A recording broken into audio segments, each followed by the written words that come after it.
Well, we've been thinking of the derivative in terms of the derivative at a point. If I ask you for the slope of the curve at x equals 2, you put in 2 for a, and then you do f prime of 2, do that calculation, and you get the slope. But you don't want to do that more than once. You certainly don't want to do it 4 times if you're asked for 4 different slopes. You want to do it in general. So if we do that, we can think instead of the derivative as just as something that's at a point. We can think of it as a function in itself. In other words, we're changing the x to the a. So what I have is that, can we see that? Actually, I can do over here. F prime of x, yes, all right, is the limit as h goes to 0 of f of x plus h minus f of x over h. And in fact, if you put something in here, the calculation is the same as we've seen with the 2's and the a's and all that. It's just that now there's an x. There's an x and there's an h. The end part, though, is the limit is always over the h. So x just goes along for the ride. And at the very end, you end up with some expression that just has x's in it and no h's. That will give you the value of the slope of the curve at any particular point. So first of all, let me go through and do like a more complicated looking one. You think about it though, what you'll end up with then is an expression in x. So you end up with a function. So we're starting with a function like this. So I tried to pick a more complicated one, not like the simplest possible one.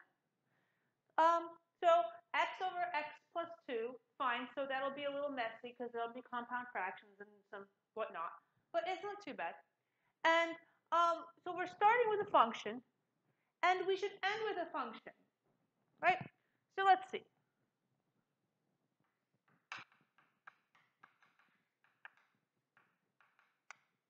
Okay, so I'm going to put, I need f of x plus h, so that means every x becomes an x plus h.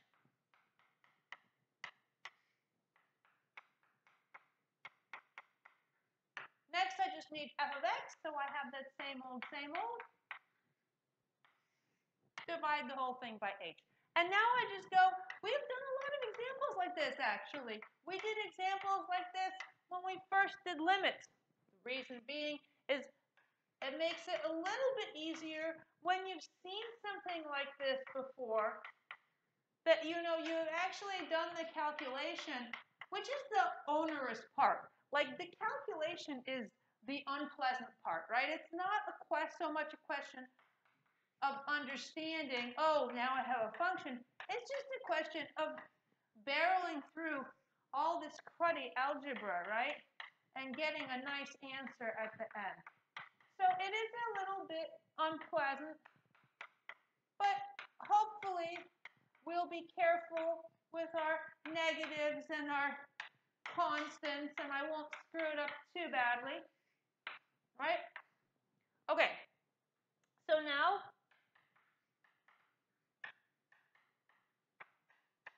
the idea is the same that we've seen, right? We need to do this limit, which it means that we have to hope that the h's cancel out. So x squared plus xh plus 2x plus 2h. And then this one, I end up with minus x squared minus xh minus 2x. So the 2x's cancel, the xh goes, and the x squared goes. I'm left with 2h in the top, okay? So because I'm running out of board space, I'm not going to write this as a separate step, even though technically I should, but I don't have space here. So in fact, I'm going to even do that.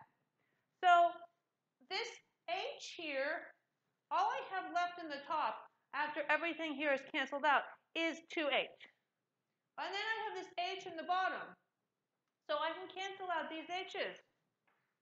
And then I can write here the limit as h goes to 0 and what I've got left. And because I've done so many examples like this so far, I don't feel terrible about not writing that h out as a separate step. Okay?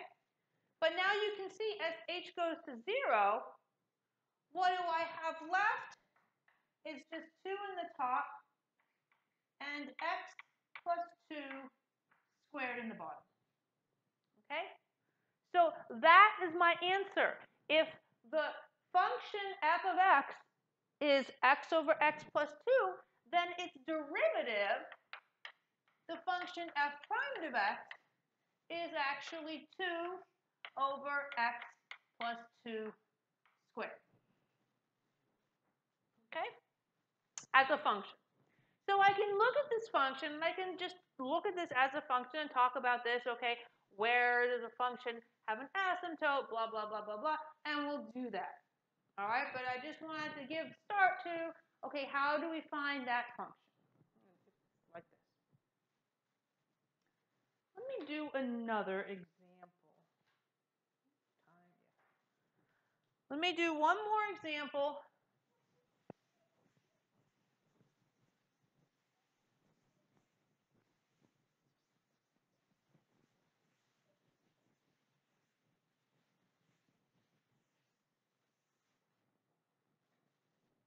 Which is not great, but not awful. So let f of x be x cubed minus 6x plus 5. Where, then the question is, where is the tangent line horizontal?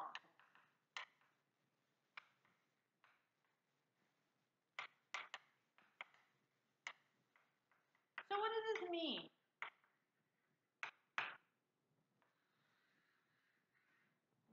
Maybe that so we can see a little better. Where is the tangent line horizontal? The tangent line is horizontal. The tangent line has a slope of 0, right?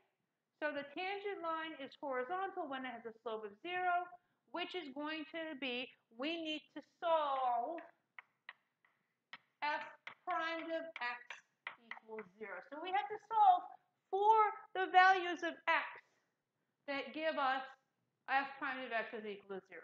So first we have to figure out what f prime of x is, and then we can solve for where it's 0. Right? So, but we do this way.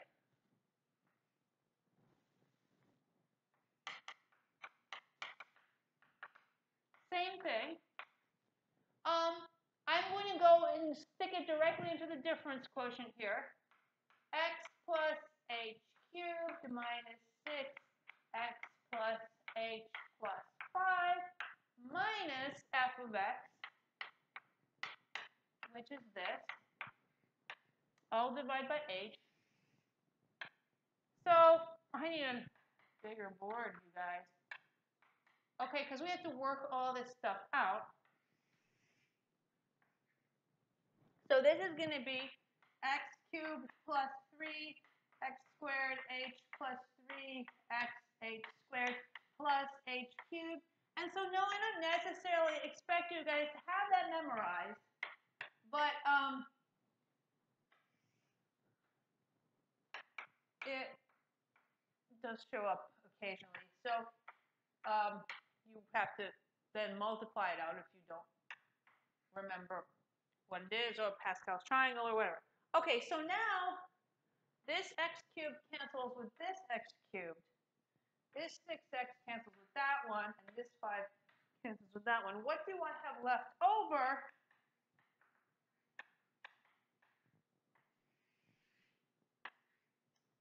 I've got 3x squared h, 3x h squared, h cubed, and 6h minus 6h. H goes out. So I'm just going to write this 3x squared plus 3xh plus h squared minus 6. Okay. Now the h's cancel. Now I want to take the limit of what's left. So I'll write that as a separate step.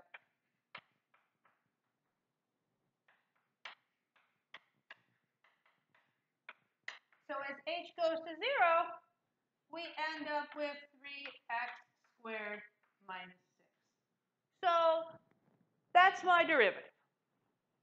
Okay? And so what I want to know is, when is this derivative 0? I'll just do that really quickly in here, right? So f of x, f prime of x, we just found it, 3x squared minus 6. Did I do 6 on purpose? Oops. All right. I think I want to do a different one. All right. Yeah, I think I meant to change it. Right? So this is equal to 0 at x equals plus or minus square root of 2. Right? Well, sorry about that. It was supposed to be a whole number, but I forgot to change the number. Oh well.